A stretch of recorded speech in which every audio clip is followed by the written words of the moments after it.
To make this plantain pancake, you need a very ripe plantain. An overripe plantain will be better. So for me, I'm just using 2 pieces of very ripe plantain, which I'm going to slice, blend it in a blender, then keep it aside. Okay. And I'll go ahead and measure out my flour, all-purpose flour. I'm using this is a half cup.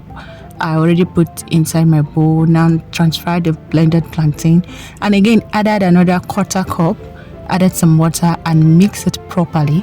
Then I'll continue adding other ingredients. Okay, so I will get some eggs. Here I have about 4 pieces of eggs. Yes, I have 4 pieces of eggs, which I'll mix and add again to my mixture.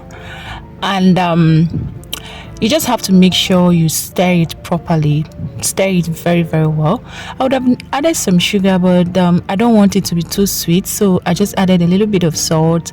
And this is fennel seed powder. I'm using it in place of nutmeg because I checked I didn't have nutmeg in my house. Okay, so now I want to add some pepper. Yes, I love pepper in my pancake. Weird, right? Okay. And now about half cup of milk. I'm not sure this is up to half cup, but yeah, some quantity of milk.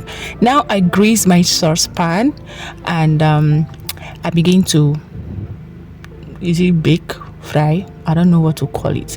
So I add it to my saucepan. This is a grill pan which I already greased with oil. Spread my mixture on a very low heat. I cover it and I allow it to cook, bake, fry gently on a very low heat. So after about 3 minutes I opened it up, and this is how it looked like, and I flipped it over. So this is how the under is. I already flipped it over to the other side of the saucepan and cover it again for another 3 minutes, and now it is ready. It is ready.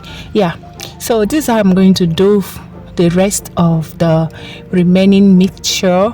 First of all, grease your pan with either oil or butter and spread my pancake mixture and cover on a very low heat. Flip it over and it is ready. This is actually very nice for quick breakfast or maybe snacks. Yes, make these snacks. And if you have children, they will definitely love it. If you have children, I think you might need to add some sugar so it will be very sweet in their mouth. But for me, the sweetness from the plantain is already enough, so I didn't add extra sugar. Alright, please like this video, subscribe to my channel and hit the notification button. I need your support. Please subscribe.